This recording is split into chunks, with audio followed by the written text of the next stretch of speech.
Kia ora, and once again, welcome to the Aotearoa Rugby Pod in a week where the All Blacks have secured the Bledisloe Cup, the Rugby Championship again. Was it a great performance against the Wallabies, who obviously aren't that good right now? Well, we'll dissect that and see where they went right and wrong. Of course, Ian Foster now has more trophies in the cabinet. We'll talk about whether he deserves a little bit more credit for the success that he's had in recent times. Taniela Tupou, of course, got that injury and looks like he's out of Bledisloe too. He didn't go off. What's the etiquette around players getting injured, knowing that they probably shouldn't go on, and whether they should go off, especially in World Cup year? The Springboks hold off Argentina, and well, plenty to look forward to for the World Cup, with the All Blacks team being named on Monday next week. So, joining me in a slightly different show this week, it's just me and Brynna. Brynna, no jipper this week, me and you, but huge analysis to come, mate. Couldn't think of anything better, mate, just getting the duo together, just getting really tight. So, and the fact that we had a win as well, so yeah, look forward to jumping into that for sure. Yeah, totally. Well, let's start there. The All Blacks. Yeah. You know, a big scoreboard win, 38-7. What did you make of their performance? Because there were long periods of time where they didn't look that crash up. Oh, look, I think with how, with the good starts we've had the last 2 weeks, probably the perception is that we're going to win this game against the Australians, who haven't been so successful the first two rounds. But, to their credit, there were periods of that game where I thought Australia played well, especially in that first 20 minutes, with the likes of Karevi, and I thought Korobiti starting really well. They scored just after the Frizzell try. So, and then, unfortunately, the thing that we continue to keep talking about with the Australians is their discipline. You had two yellow cards, Korobiti in the 25th minute. We scored a try with Cody Taylor just after that. And then there's obviously another one with Tupou, the Tupou incident, which we'll probably touch on around whether he needed to be taken off or not. But we scored 3 tries in that situation. So, for an All Black team, you've got to be able to take the chance that are given to you. And look, if teams are going to give away yellow cards and we're then going to be cerebral around that and scoring 4 tries within that yellow period stage, then it's great for us. But I think, one thing that I did see the difference was that short side attack that they used a lot, which was really good. So there must have been some preview and analysis around seeing that short side defence of the Wallabies and being able to get some good go forward ball there. And what it does do, it opens up to be able to score a try on the open side. Now look, 22 phases for Will Jordan's try. They probably didn't think around swinging both ways, but what they did do is they used the continuation of our big go-forward balls. I thought Scott Barrett on the weekend was outstanding, and he's really the focal point and around that breakdown area, which I think we're winning a lot with the likes of Shannon Frizzell as well. But marrying up that collision area, going through on the breakdown, and then pulling trigger 22 phases later, and there's a lot of guys that'll be tired. But if you look at that try with Will Jordan, Geordie Barrett's running the 12 ball, you've got a 13 down with Rieko Ioane, you've got out the back to Richie, and then you've got Beauden Barrett on a rover line, and then the bridge pass. So, at the moment, it looks very Island-esque. And I'd hate to think that obviously Joe Smith would be a big part of that phase play attack, but I'm really enjoying the likes of that attacking structure, especially in long periods of phases where you might have to score tries against these top teams moving forward. What do you mean by a rover line? So if you look at that example with Will Jordan's try in the 40th minute, Geordie Barrett's got that ball, and you've got Rieko Ioane that's coming down on a short ball, and the animation that we talk around, getting guys in and around that area, so the defensive people have to make a read based on what their picture is. So it's gone out the back to Richie, and if you see Beauden Barrett, he's just floating in behind Richie. And so then what that does defensively, if you're second or last defender, you've got to take him into account. And if he's there, if he's not there, then they can make that tackle knowing that there's no animation or person there. So what that did, it gave a chance for a little dummy and then over the top to Will Jordan, which is a form of animation, and guys knowing their role. And it seems very, like I said, Island-esque. And the high phase counts, and everybody nailing their job and then being able to score after 22 phases. Mate, you come in strong early. You come in real strong. It's cerebral. Yep. A lot of animation. Yeah, it was. It was. And I think that's the improvement that we've had. I think the 3 years that we've touched on a lot in the last 12 to 24 months, Ross, is around with the All Blacks. The breakdown, which I think has been a lot better. You don't score off 22 phases if you're not getting your breakdown right. Our kicking game, whether it be our attacking kicks of 12, 15, 10, I think tactically Richie was really good around his long kicking game, his contestable games, and really having some good game management. And then our set piece. We're getting back to that really strong, dominant scrum as well. With the likes of Lomax and De Groot being in there, we're getting some really dominant scrum penalties and big moments in test matches. And now defensively, when it comes to line-out mauls, we've only let 1 try, and I know Jason Ryan will continue to keep harping on to that group that they want to be better in that space. But look, is it safe to say that I want to back the All Blacks for the World Cup after all these things? Say it now. Like, we were going to ask the question in a few weeks' time anyway, and we know what the answer is going to be. Well, I just think those are the 3 years that I think we've just improved a lot with, and I think coming back to you at the top, Ross, around Ian Foster and giving him a pat on the back, I definitely think he deserves it. He's brought in Jason Ryan and Joe Smith and has some and obviously we needed to get some people into ruffle a few feathers and get the better All Black squad, and we're seeing that come to fruition right now. So I definitely think Ian Foster's done a great job with that group. He'll continue to keep growing and getting the messages around being better, which they always continue to want to. It's no perfect game, so they'll be wanting to try for that perfection. But look, they've had a great start, 3-0, and the way that they've done it, especially with our forward pack and the continuation of our face play attack, we're sitting pretty well at the moment. It is an interesting point, the Ian Foster point. We had a viewer comment come in. Please make comments in the YouTube or send an email to Aotearoa Rugby Pod at sky.co.nz. Vernon Howe on YouTube made this comment. He basically said Ian Foster must be given credit for his resilience and his strategy. And let's face it, I'm probably as bad as anyone. I've given heat to Ian Foster over the last year or so. New Zealanders have given him a lot of heat after the series loss to Ireland, the 2 losses to Argentina. But on paper, he hasn't lost anything. He's won 3 rugby championships, a Tri-Nations the year that the rugby championship didn't happen. He's kept the Bledisloe for 4 years. He's held on to the Freedom Cup for 4 years. So on paper, it's not quite as bad as it seems overall, in that it's not an absolute disaster. Probably the Northern Hemisphere trips have not gone to plan. And I think that's it, Ross. I think that's probably the way that it's been kind of thought about in this part of the country. Look, I think anytime you can win the Freedom Cup, Bledisloe, the Rugby Championship, and your jobs, he's obviously not going to be there for 2024. It just shows, I guess, where the rugby country is and what our expectation is of the All Blacks. But what it has done, and it's not, obviously whether Ian wanted to be able to reappoint himself post the World Cup, that decision's already been made. But what he did do after that, that tough season last year when they went over to South Africa, he made some changes in the areas that he thought that they needed to make, with bringing the likes of Joe Schmidt and Jason Ryan, So he was able to be self-aware enough that, I need a bit of help here, we need a bit of a change. It hasn't worked through this transition period post the World Cup in 2019, and I know there were COVID restrictions and that kind of stuff, but what they have done now, and we're seeing the best of the All Blacks team right now with those appointments, and I think also as well, you've got to give a pat on the back for the players. The players have gone in there and they believe and trust in Fozzie, because you've seen that out on the field, right, with how they're playing. So it's tough. It just comes back, Ross. I think New Zealand public has such a high expectation for the All Blacks and especially the All Black coaches. But what I'm happy to see is that in this campaign, the first 3 test matches, the areas that I've touched on were areas I think for the past 2 years previously we weren't getting right, and we've seen some great improvements in that. So you've got to put your hand up for Fozzie and the coaching group and the players to be able to get a response that they have in this part of the championship. Certainly the development of depth through that time, when you look at Ethan de Groot, when you look at Tyrell Lomax, there's been some changes of faces in very key positions, and when you look at the way that the scrum and the set piece is going, the advancement of Scott Barrett as well, in that time, he'd been playing for 2 or 3 years of Test rugby before this era, but now the bloke's just straight up world class, isn't he? Well, he is. Scott Barrett, he's in career best form. And I think it's, you've got 2, arguably the best locks we've ever had in New Zealand, and one of them sitting on the bench, and his mate as well when it comes to the Crusaders. But, when you've got a guy like that playing at that kind of form, you've just got to keep him in there. And, we'll probably go into the selection issues around what we're going to think it's going to be like moving forward. But, yeah, Fozzie and that coaching group, Jason Ryan and Joe Schmidt and the selectors had to make some pretty bold selections. You look especially with the propping of Tyrell Lomax and Ethan de Groot, guys that were on the outer, get given an opportunity to then go out, and now you look at Lomax and de Groot, they're probably 2 guys that you're penciling in every single week with their performances since that performance in South Africa.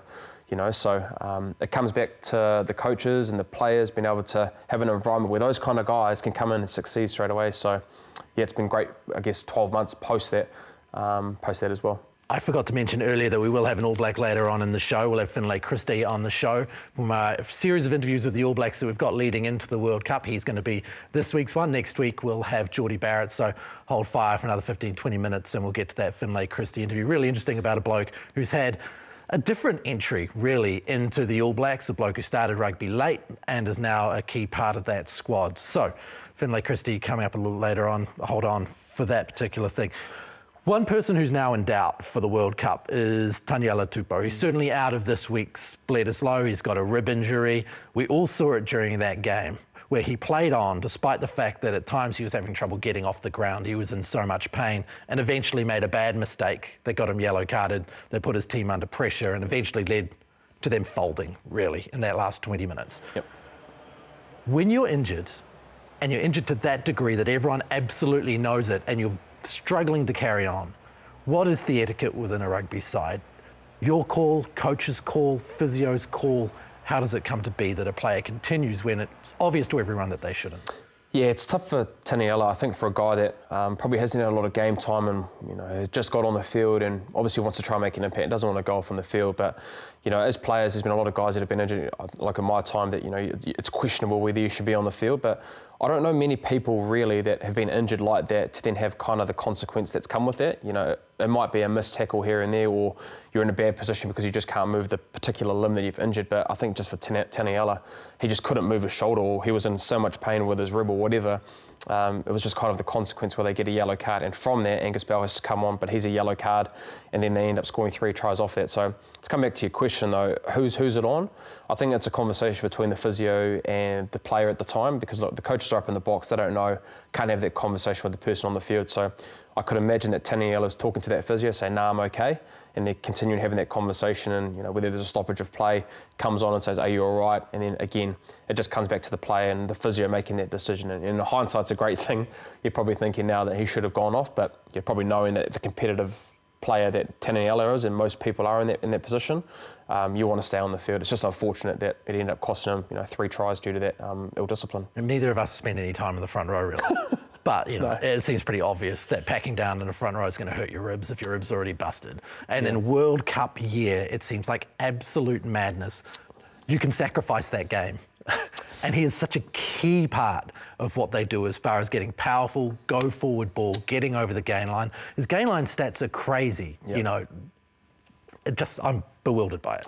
Well, that's it. I think, again, coming back to not having a lot of time, being tough and wanting to be able to tough it out and see if you can get through it. But I definitely saw, I think he got injured and then he ended up having to have a couple of scrums on the back-to-back and then ended up being okay. But then you could just see that it was hindered throughout, I guess, post that injury. So, and I think with the fact Taniela Tupou is probably out with his Achilles as well, man, the amount of depth that you probably want to have, a guy like Taniela who hasn't played a lot of footy, and like I said, hindsight's a great thing. They probably would have taken him off, not knowing that if he's going to probably play next week. But I think more so for him moving forward, I guess, is cotton wooling him to a certain extent and being able to then get him into that World Cup stage. Because if Taniela Tupou is out, I know Taniela Tupou is probably the next cab off the rank, but I'm not too sure that they have the same depth.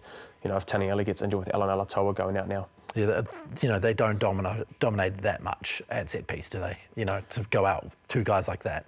Well, it is, and I guess fortunately for us, we're pretty good. We've got a lot of depth, and a lot of squads have that depth. So, and that's not to say that the new guys coming in won't have a chance, but what it has done, it's given them an opportunity now that Eddie Jones has been able to try and talk around who they think can be able to cover that role, and not only in the propping roles, but it seems like they're in a bit of a situation where they don't know what their starting 15 or even their 23 is. And fortunately, we've talked about it a lot. They are going to have time going into that World Cup and have this, I guess, a couple of test matches to get there right, knowing that they're on that weaker side of the draw. But tough times for Eddie Jones at the moment. It was a, to his credit, I remember I hear in the interview, he was pretty open around, bring the questions on, bring the heat on him.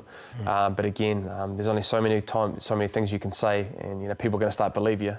So. He's continuing to keep saying that we had a really good 20 minutes, and I've seen enough there to think we can win the Rugby World Cup, which is great for their group. But I don't know if you can keep losing test matches. I think that starts to go on deaf ears a little bit. He fell back to that old thing where the coach asks the question back to the journalist. You know that a coach is under fire when that happens. You're sitting in a press conference and you've asked a coach a question, and then they're like, "What do you think?" You're like, "Mate, your team's in trouble when you're at that point." But mate, that's why we love Eddie Jones. If there's a guy that's got enough experience and understanding of different situations with the media, he's the perfect guy. So look, he's competitive. The Australians are a competitive bunch. The Wallabies will be wanting to win, and those conversations are hard to have press conferences. But if there's one guy that can confront it and put it in a kind of way that it's going to work for his group, it's going to be Eddie Jones. But you'd like to think that they probably will get a weaker All Blacks team. And sorry, not to say that there's any weak All Black team, but you'd have to think with the Rugby Championship being sewn up now, the Bledisloe back, we're going to see a few changes, and we're probably going to, you'd like to think the Australians will probably stick with the same squad with a few changes, due to injury. Without labouring the point, they're not 100% on their halfback, they're not 100% on their 10, and they're not 100% on their 15. And any team that goes into a tournament a few months out, a World Cup in that particular place. Jeez. Well, that's it, and I think they need to make a decision around what that's going to look like. We've talked around with Richie Mo'unga. You'd have to think now he's got the keys to be able to now move forward, but it's taken a long time for him, or in certain other positions, in our 12, for example, we're now our 6. we've got those kind of questions who we think are going to be for the Rugby World Cup, and now they're playing consistent rugby. It's probably just time, if you're either going to go with Tate McDermott, Nick White or Quade Cooper, or vice versa, or Carter Gordon, or Callaway or Patai, whoever's going to be at the back. I just think they need to start now making decisions, whether they're winning or losing. Let these guys go out and play and build some cohesion to then have some confidence when they're out on the field together. Let's touch on Richie, because he seems to be finding his feet strategically.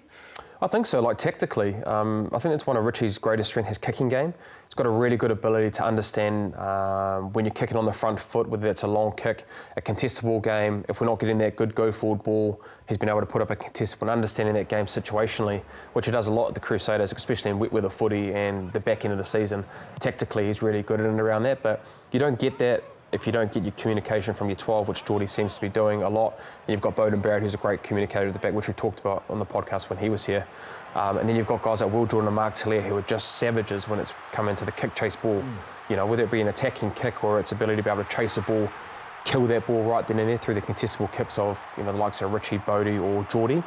We're seeing probably the best version of Richie, and I think also the breakdown area. We're getting good go-forward ball, 22 phases. A couple of our tries were through high phases. And look, if teams are going to defend 150 for the Australians on the weekend, we might see the pitch open up a little bit more for Richie to go.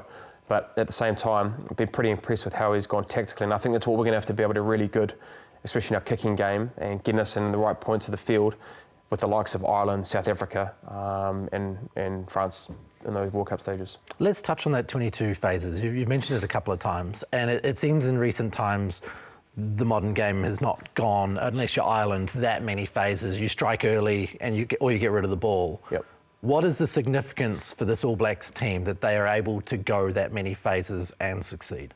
Well, I think it's a mindset. First and foremost, it's a mindset of being able to do your role with whatever that looks like. If you look at a lot of those carries when it was 3 forwards, some of them were a hard carry with a bit of footwork going through and winning the race for those 2 cleaners. Sometimes it was a little inside ball and then being able to have enough movement and speed to then go make the clean, which is quite hard if you hit it on the inside because the 2 cleaners are having to come back against the grain.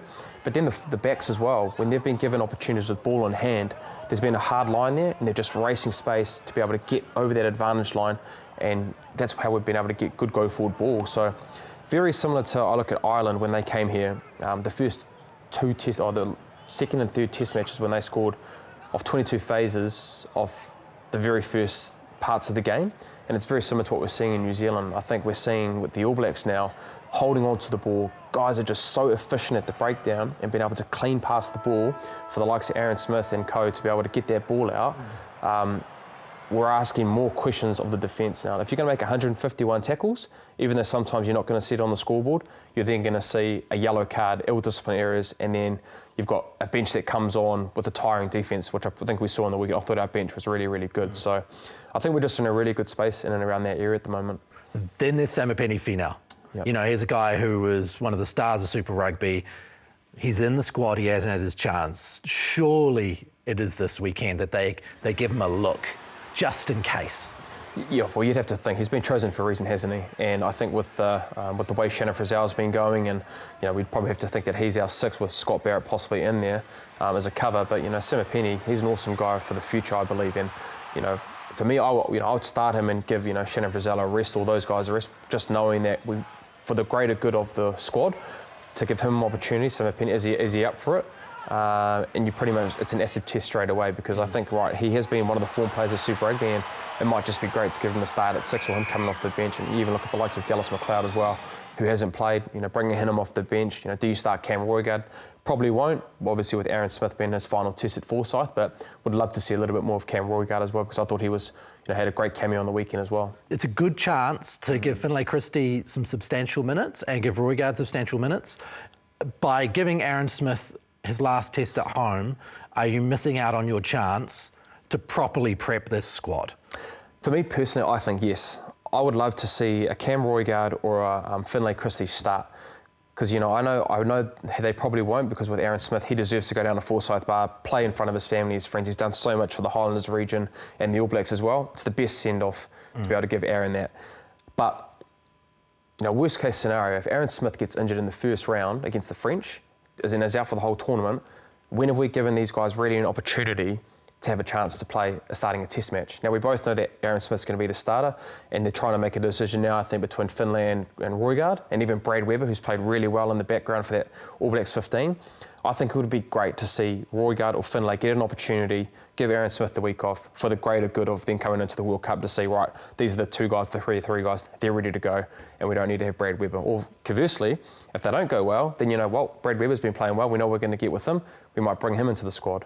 So that's what I would do personally, but understanding, I think, with what Forsyth Bar, the test match being down there, I think Aaron will start, and it's whether you give Cam Roygaard or Finlay Christie another opportunity. After this interview, which we'll play for you in just a moment, we'll touch on the Springboks and we'll touch on Argentina a little bit more and touch on what could happen at the World Cup and could happen in the Bledisloe this weekend. But now's a good chance to catch up with Finlay Christie and learn a little bit about how he went from gymnastics to the All Blacks.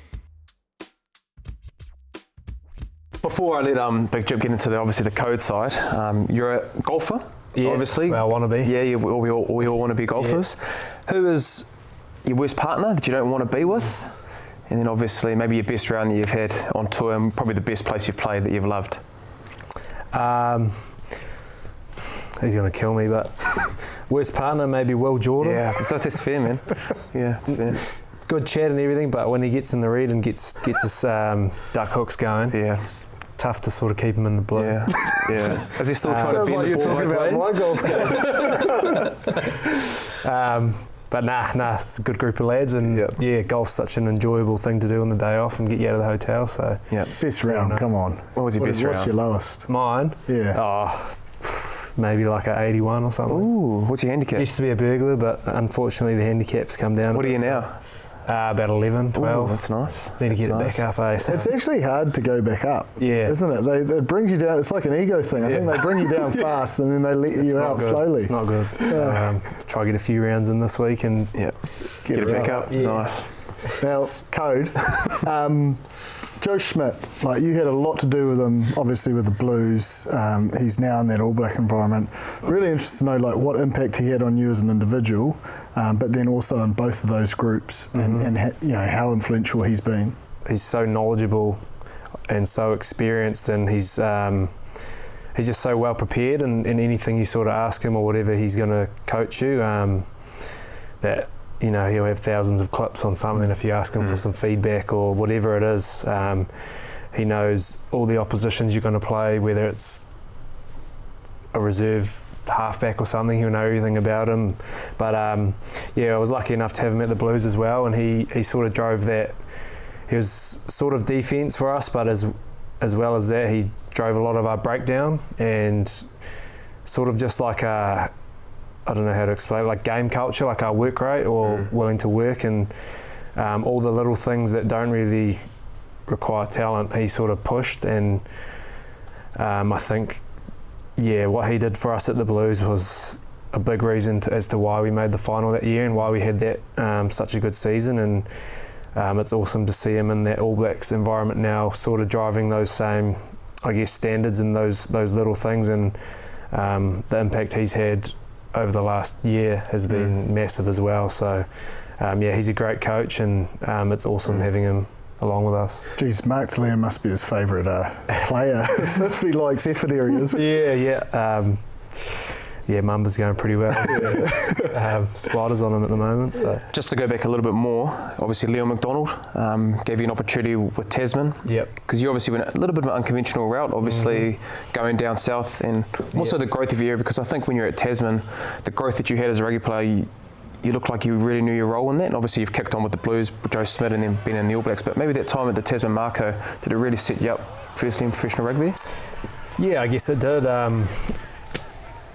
You know what it's like at the Crusaders, and I guess Tasman are, an off-cut of that and the way they run their teams, and it's very detail-based, and you just get to know your role really well and sort of figure out what you need to do for the team. And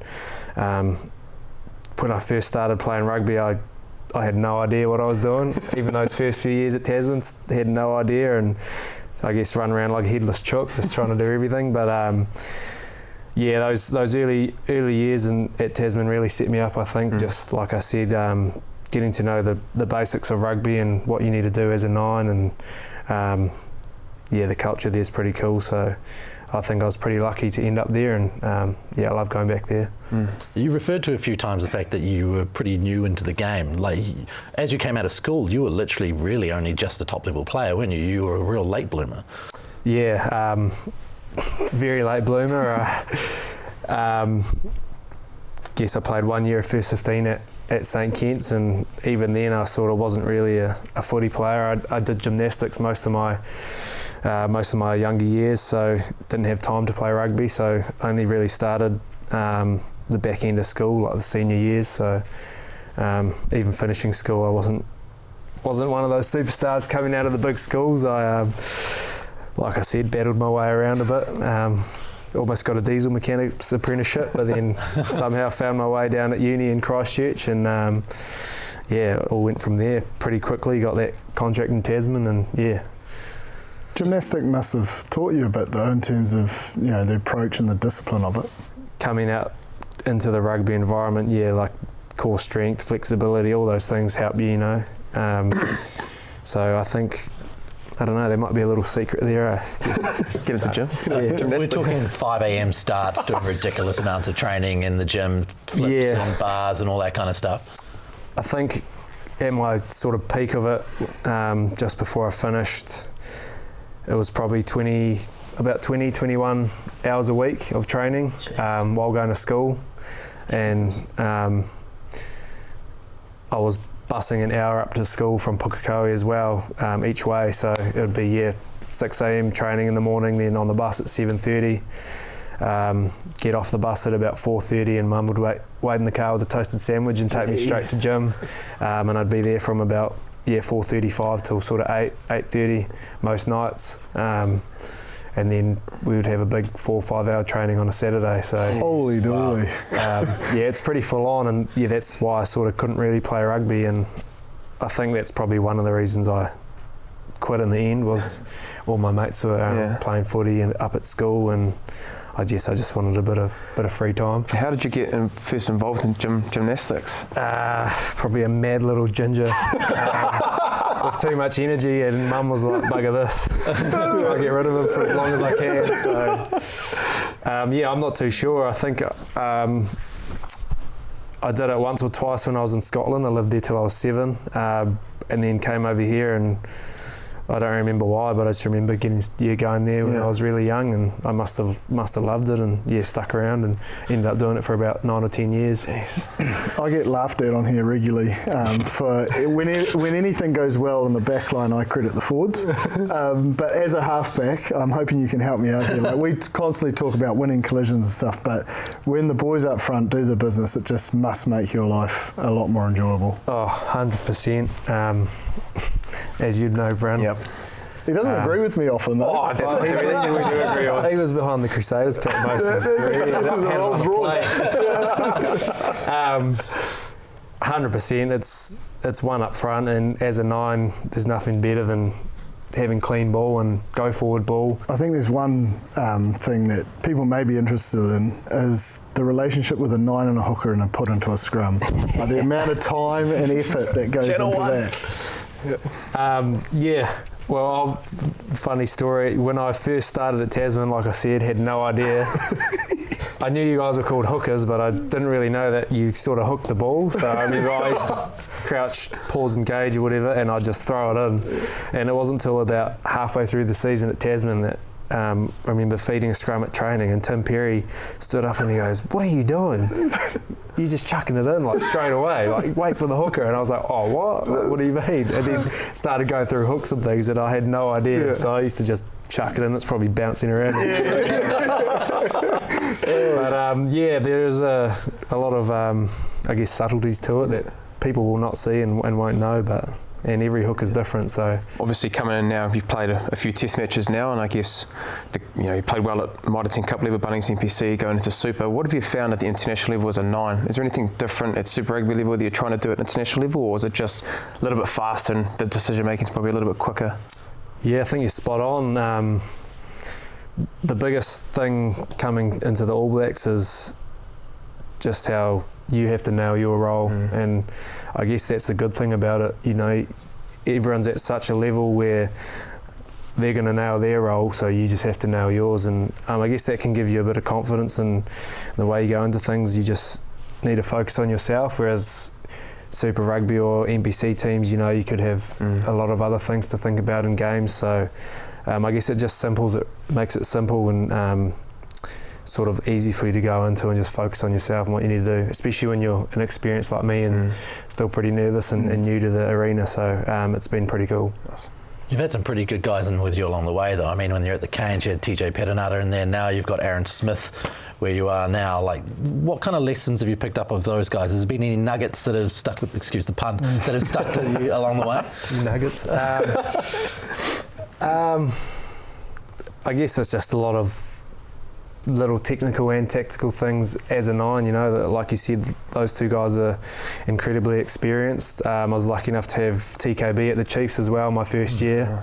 Nice. So coming in as like a fresh, whatever I was, 20-year-old, not knowing sort of anything about it, I was really lucky to have 2 All Blacks teaching me early on. So I learned a lot off them. Yeah, just everything about a 9's game, you know, passing wise, technique on things, and a lot of tactics as well. So, yeah, I think I was pretty lucky in the way I came into the environment. Nuggy loves a pass, like he loves to pass the ball. Are you the same? Are you passionate about feeling the ball rip out of your fingers like that? I think any 9's like that. Brendan would know. Yep. Always chucking the ball around at training, but I think Nuggy takes that to another level. He loves it, eh? So, but in saying that, he's so knowledgeable and obviously experienced, and luckily he loves teaching and coaching people now. So the help he's had has been pretty cool. Yep. Also, just one thing I think with the attacking side of the All Blacks at the moment, your attacking kicking game, we've talked about a lot, the contestables, getting there right. You can maybe dive into a little bit around the meterage and why you're doing it, but we're seeing in the All Blacks a lot of the backs can kick now. Bowden, obviously Richie, you've got Davey, and you had Geordie on the weekend. They can all kick. Has that kind of been an area that's been talked about a lot, and you guys, seems like you guys are pulling trigger, making the right decisions at the right time? Yeah, we've a lot of our game plans just been as simple as trying to attack to space, and whether it's running space or kicking space, we want to get the ball there. So I guess that's why you sort of see a variation in kicks, whether it's, you know, the little cross kicks, chips over the top, or especially a team like South Africa, their 9 defends on the edge, so at times they won't have a sweeper in behind their line. But yeah, like I said, we're just trying to attack the space, and wherever that is, we'll have a crack. Is that a visual thing from the kicker, or is there a lot of expectation on your wingers? Yeah, exactly. A part of a winger's job is being eyes for the guys inside to make their job easier. You know, a lot of the times you'll see guys like Baz or Richie or whatever hitting those kicks or pulling out those amazing skills, but it's the guys outside that need to feed that info in, and yeah, they're the eyes for the guys making the decisions. How's that changed? Because there's been, like, you look at, you know, the Springboks, they were obviously calling it, but the call was getting out there early and they were executing. So, like, you know, as a 9 or 10, you're getting that call early. What's changed in that area? Because it wasn't happening 12 months ago, but it's happening a lot more now. Has it just taken time and the repetition to be able to see those pitches and get it right? I think we're just a bit clearer, and like I said, we've got a pretty simple game plan. So those boys up front. Yeah, and obviously that as well makes it a lot easier when you've got front football. It's easier to kick off, you know, if you're getting smoked in the forwards and then trying to kick off a slow ruck, you're going to get kick pressure and all that. So I think it's a mix of a lot of things, but right up there is having a simple game plan, which just makes it easy for you. And the individual owning their individual role. Yeah, exactly. Yeah. Now, Finlay, we get viewer questions come through from our YouTube comment section. Not all of them nice questions, but often constructive. And also we get some emails through. We've got something I wouldn't mind you answering if you'd be so kind. Julian Anderson from YouTube has basically asked, what is the point of a box kick? So often you're giving the opposition a chance to get it back because of the percentages involved. Why do you do it? Yeah, good question. I think the easiest way to explain it, you know, Brenner, being a 9, we sort of call it the pressure game, or they're called contestable kicks. So you're obviously a shorter kick but higher, and you want your winger or whoever's chasing it to be able to compete in the air, and that way I guess you have that chance that the opposition's going to knock it on, or you're going to get, ideally you get the ball back. And when you've got guys like Caleb Clark, you know, Mark Talau, Will Jordan we see in the weekend, the number of contestable kicks that we actually got good results from, I think that's just a prime example of why we do it. You know, you can go into games with the mindset of winning the air, and putting up contestable kicks like box kicks or even the ones off 10 are a massive part of that. But and saying that old saying, like a kick's only as good as its chaser, you have to have that mindset from the wingers and the outside backs that they're going to go and get it, otherwise it's sort of pointless. But what metres are you trying to aim for? Because obviously probably 10 years ago when Mick Byrne first kind of introduced the kind of box kick, 28 metres. It's probably come back a little bit more because of the escort game. 16, 18 to 20 would be your range? You're looking for? I guess it all depends on personnel, and you got left footers like Cam Roygaard who kicks about 100 metres high, so he could probably go 30 metres, but I'm a bit shorter in how I do it, and it's just down to individuals. And like you said, escorts have got a lot better. I guess in Europe, box kicking has been massive, and that's probably why escorting's become so good these days. So that's, I think, why you're seeing a lot of variation between box kicks and the kicks off 10 now to the edges, where it's a bit harder to escort. 28 metres seems very precise. Why 28 metres? I was a method to his madness, I'm not too sure. It's from 22 to 50. 28. Roughly. Probably, yeah. But then I think wasn't it time in the year as well? It was time in the year. So like when that first came out, when I was playing, the 28 metres was like, it had to be in the air for 4 seconds. That was the kind of range and the time. But I think, as we just alluded to, like the escort game and people blocking, it became, unless you can be like Cam Roygaard, who can boot it high and for that meterage, I can't do that. So mine's like that 20 metre range because you've got the escorts and you've got to be able to, as a winger, you can't go full speed straight. You're pretty much trying to move around, and it's too hard. So that was the first one, 28 metres. It depends on the mindset of, or whatever the team is. Some teams will do it to make a tackle and put pressure on that ruck, whereas some will do it specifically to get the ball back. I know when I was at Tasman, I'll sometimes kick, and you're the same at the Crusader, sometimes like 12 metres, and we'll be like, that's a good kick, because your wingers are going to be able to get up on that shorter kick, whereas some other teams might kick it high and a bit longer, and then they're trying to hit that right. South Africans are very good at that. South Africa. You must remember that when you're commentating. Because, you know, a lot of the commentators rip into a 12-metre kick, but now you can really add that in. Anytime I see it. Like I do with any not straight, I'll be like, nah, jumped across. As long as there's someone getting up for the ball, it's 12, 14 metres, it really doesn't matter. But depending on what team you're in, depends what team you're in. So that must take a lot of practice then, the kickers understanding the range of the different, the chasers understanding the different range of the kickers. That must take a fair bit of time at training.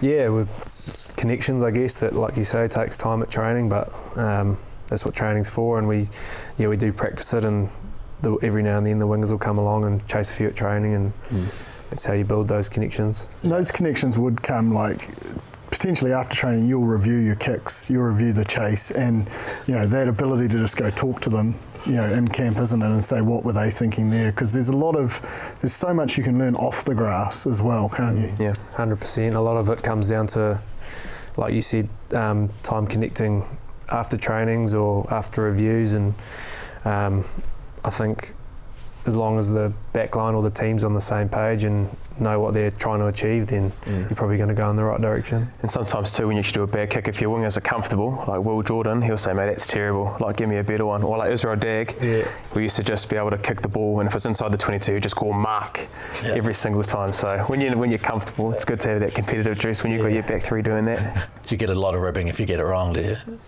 Well, if you're comfortable, I guess, and some players don't really give a crap about them. They'll let you know about it. So, Awesome. Hey, well, thank you very much for joining us, Finlay. No, cheers. Thanks for having me on. Good to see you. All the best for the weeks coming up. Thank you. Cheers. So it'll be interesting to see whether Finlay Christie is in that squad on Monday next week when they name the All Blacks World Cup squad. You know, who's going to drop out of that 36 from the outside backs? Is it going to be Narawa? Is it going to be Caleb Clark? Or is it going to be Leicester Whainga-Nuku, who hasn't had a chance really to show his game yet? Yeah, it's probably the worst time to get injured, isn't it? I think with his form, Leicester in particular, his form in Super Rugby was probably warranted thinking that he might be the incumbent coming into the start of this Rugby Championship. But with how well Mark Talier's gone and Will Jordan's on the right-hand side, whether their mix-up, you know, do they drop a midfielder, having just 4 midfielders, than having 5 outside backs, but knowing that Damien can cover that 15 with Barrett covering 10 as well. So, yeah, I think it's probably going to come down to flexibility around being able to play multiple positions, and I think maybe that's where Leicester might get the nod. I think it'll probably be out of Clark, Leicester and Narawa, I think, out of those 3. And what Leicester has done, he can play centre, he can play winger. Worst case scenario, he might actually be able to cover a loose forward, possibly, who knows, you know what I mean? He does a turnover. He does, so yeah, but at the same time, you've got to be out on the field. Your currency has been out on the field. And you know, Narawa's played, Clark's played well, he started and he's come off the bench as well. So they've got a bit of currency with being able to play. So you'd have to think if Leicester's fit, you'd have to get him out there this week, and it's more so a trial for him to be able to see if he can get on that ticket to France in the World Cup. So where are the other 2 blokes that drop out from this 36 squad down to 33? You'd have to think a midfielder. You know, you obviously got David Harvilli, I think, before Geordie got his opportunity as a guy that they must see as a 12. You obviously got Dallas McLeod there, who was given was called into the squad, due to his good performance at the Crusaders. You know, I think that might be one position there where if Davey comes in, then maybe Dallas jumps out, or vice versa, they keep Dow and Davey doesn't come back. But then I think also maybe dropping a lock and a loose forward, just with the position. You know, I think we've got multiple guys that can cover that 6. You look at probably Tupou Vai and Scott Barrett can cover that 6 position not at a pinch, but they can do that, more so Tupou. And so, yeah, I think they'll either drop a midfielder. So these are the positions that I think they could drop a loose forward, a midfielder and an outside back. That's where I think they'll be going forward. So it is amazing to think that he's not even really in the conversation right now. Like, consider Sean Stevenson, considering the year he had, Here we are, heading in with all his depth, and Sean Stevenson not in the squad, not really in the conversation. Oh, man, you look at the other positions as well. You look at Luke Jacobson, who had a great season for the Chiefs. You had Simi Penifina, who was great for the Chiefs. We haven't seen him. Dallas McLeod, you can say the same as well. And that just comes back to the depth that we have in the All Blacks. It's hard to get in that team, you know. So when you're in there, it's been able to take every opportunity that you have, whether it be 20 minutes off the bench, starting, or whatever it may be. You take it, because at the moment, it's quite hard to get on the field, you know, even for the likes of Sean. So we have to wait and see in that space how it goes. Poor old Grant Williams in the Springboks, he was off the field real quick. You know, that was pretty tough to watch from the kickoff, the way, you know, he took the player, I think it was Juan Cruz Malia, you know, he did the charge down successfully, then caught him with a hip to the face. He went down, he was flat, you know, and he was obviously knocked out. Probably one problem is that the game wasn't called quick enough with this bloke lying prone on the field. The next issue is, you know, what happens in that position when a person successfully does what they need to do, like a charge down, and then someone gets knocked out off the back. You know, I think we saw Caleb Clark last year going for one and taking a bloke out and getting a red card. The result is the same. But what happened in your ability to get that initial skill done seems to be what the difference is, because it's a rugby injury, you know. I find it hard to get my head around what's right or wrong here. You know, my understanding is if there's any part of your body that hits the head first, it's a red card. You know, so it wasn't even a red card. It wasn't even a yellow card, right? No. There was nothing. Nothing there. So the consistency we're looking at there, and some referees will be able to police that, saying that's a red card. Some people will say it's a yellow card, then there's no penalty, you know. So the consistency in that area, man, like, it's one area that I think we need to be a lot better on. And so I think, feel real sorry for Grant Williams. He's a really talented halfback, and I know that he had some good cameos off the bench, has played really well for the Sharks. And I thought, you know, it was a great opportunity for him, especially being at home in South Africa, to get that test match. Certainly I remember being in Tokyo for 2019 and pool play was just full of red cards. And it was one of the talking points of the tournament, just how many of them were happening and how it was necessary, but at times it was ruining games, and it's hard to get your head around the fact that the 20-minute rule isn't there. I suppose the other thing for me that I find interesting about it is that the rules on one hand encourage something and on the other hand discourage it. So, you know, you're allowed to charge down a ball. You're openly encouraged to charge down a ball. But by openly encouraged to, you know, complete a particular skill, you're putting yourself and somebody else in danger by doing it, and then you're most likely carded for it. Like, the messaging there is a little bit off. It is off, but you know, it's no different from a tackle. There's 200 tackles in a game, and you've been policed pretty brutally in reviews or previews. Your body height is so crucial to be able to get it right and wrong, especially with how much variables around someone coming in really, really low or someone coming in high. So an education is done. But, you know, again, with that law not coming in at the Rugby World Cup, you just got to be so squeaky clean and understanding situationally, especially in big games, you've got to get it right, whether that's a charge down or a hip or your body height or whatever.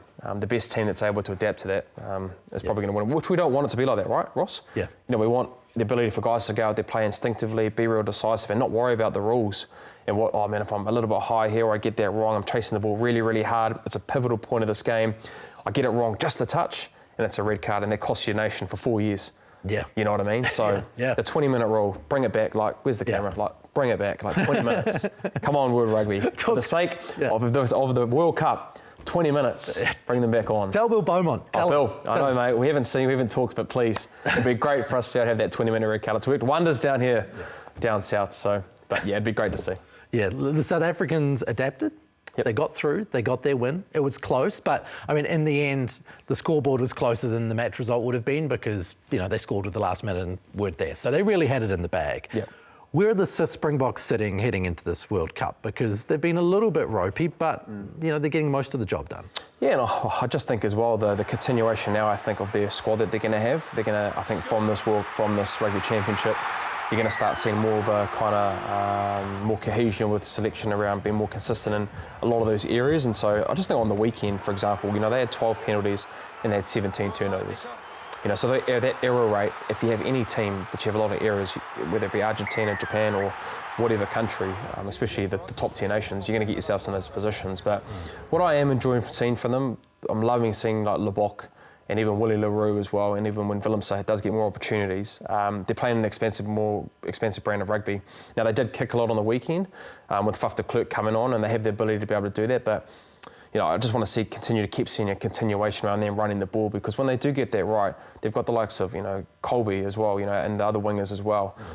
They have the opportunities to be able to try and use their footwork and being able to use the ball. So I think they're actually in a really good place. Now, I know you look at 22-21 against the Argentinian team, which hasn't had a lot of success, but come World Cup time, man, they're going to be really hard to beat. They've got both DNAs, and the more attacking rugby that they can play and try and get that right, because they can always go into that the kicking game and the high defensive pressure. We actually saw, you look at Lebok's try, you look at Faf de Klerk, how high he was on the edge. They do that a lot in South Africa, and if you don't get it right, they score tries. And I even thought Argentina on the weekend did really well with their skill set to try and get the balls to the edge and actually got around that umbrella defence. So, but no, I think South Africa will be right. They'll be there or thereabouts come that World Cup time. So you look at the Rugby Championship, the All Blacks unbeaten, the Springboks 2 wins, Argentina 1 win, the Wallabies zilch.